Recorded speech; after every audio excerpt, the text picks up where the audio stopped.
Hello दोस्तों, कैसे हैं आप। उम्मीद करता हूँ अच्छे ही होंगे।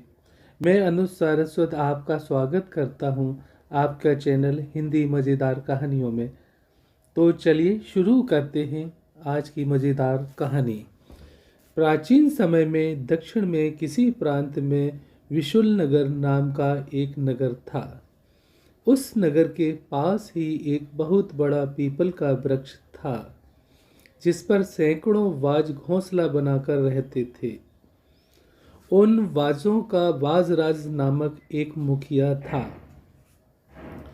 पीपल के उस वृक्ष से थोड़ी दूरी पर एक पर्वत था, जिसकी गुफा में गिद्धों का एक विशाल झुंड रहता था, जिसके मुखिया का नाम गिद्धराज था। गिद्ध और बाज में स्वाभाविक वैर होता है। रात को गिद्धराज अपने साथियों के साथ पीपल के वृक्ष के पास मंडराता रहता था, और जो भी इक्का दुक्का बाज उसको नजर आ जाता उसे मार डालता था। इस तरह से उसने सैकड़ों बाजों को मार डाला था। गिद्धों के आतंक से बाज का मुखिया बाजराज हमेशा परेशान रहता था। एक दिन उसने अपने सलाहकार मंत्रियों को इकट्ठा करके मंत्रणा की। मित्रों, हमारा जन्मजात बैरी गिद्ध बहुत ही चालाक जीव है। वह दिन प्रतिदिन हमारी संख्या कम करता जा रहा है। रात के अंधेरे में वह न जाने कहां से अपने साथियों के साथ यहाँ आता है और हमारे एक दो साथियों को मारकर अंधेरे में गायब हो जाता है। हमें ऐसा कौन सा उपाय करना चाहिए जिससे इस बैरी से छुटकारा मिल सके। उज्जीवी, संजीवी, अनुजीवी, प्रजीवी और चिरंजीवी नाम के बाजराज के 5 सलाहकार थे। अपने मुखिया की बात सुनकर पहले उज्जीवी बोला, महाराज, बलवान शत्रु से युद्ध नहीं करना चाहिए। उससे तो संधि कर लेना ही उचित है। युद्ध से हानि ही होती है। समान बल वाले शत्रु से भी पहले संधि करके कछुए की भांति सिमट कर शक्ति संग्रह करके ही युद्ध करना श्रेयस्कर होता है। उज्जीवी के पश्चात संजीवी ने अपने विचार रखे। महाराज, शत्रु के साथ संधि नहीं करनी चाहिए। शत्रु संधि करने के पश्चात ही दूसरे पक्ष का विनाश करता है। पानी कितना ही गर्म क्यों ना हो जाए, आग को तो वह हर हाल में ही बुझा देता है। क्रूर, अत्यंत लोभी, धर्महीन बैरी के साथ तो कभी संधि करनी ही नहीं चाहिए। अपने शत्रु को हमेशा छल बल से पराजित करने की चेष्टा करनी चाहिए। उससे संधि करना हमेशा नुकसानदायक होता है।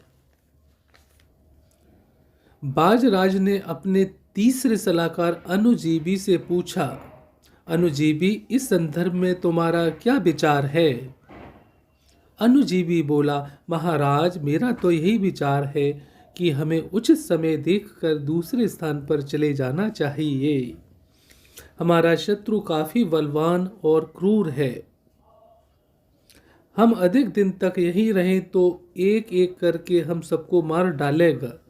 समय यही कहता है कि इस समय हम यहाँ से चले जाएं, फिर अपना बल जुटाकर उस पर प्रबल वेग से आक्रमण कर दें।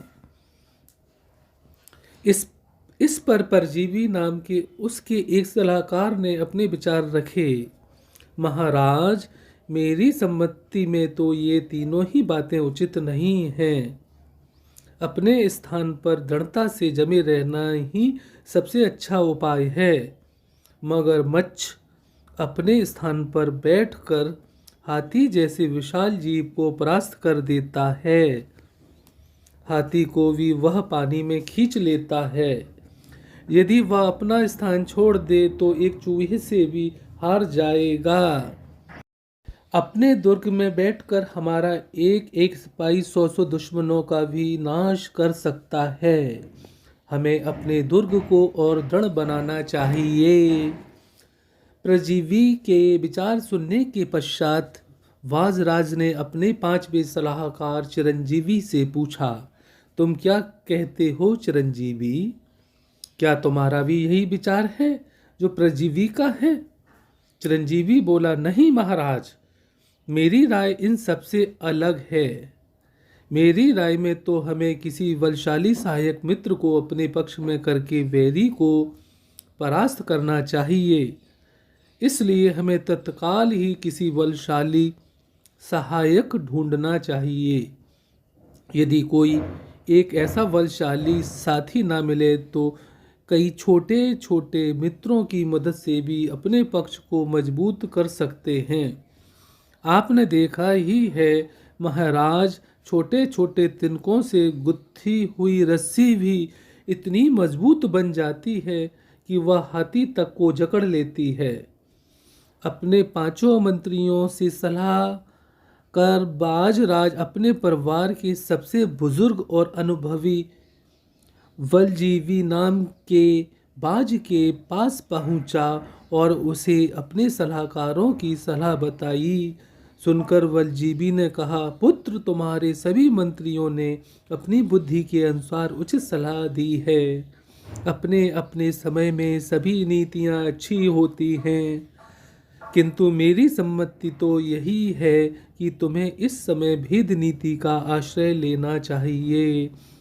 उचित यही है कि पहले हमें अपने शत्रु से संधि करके उनका विश्वास जीतना चाहिए, किंतु स्वयं उन पर विश्वास ना करें। उनसे संधि करके युद्ध की तैयारियां करते रहें और अवसर देखकर उन्हें युद्ध करके हरा दें। संधि काल में हमें दुश्मन की कमजोरियों का पता लगाते रहना चाहिए। दुश्मन की कमजोरी ज्ञात होने के पश्चात ही हमला करना ठीक होगा। अब हमारी कहानी खत्म होती है। अगर आपको हमारी कहानी पसंद आए तो हमारे वीडियो को लाइक करें, शेयर करें और सब्सक्राइब करें। Thanks for watching. नमस्कार।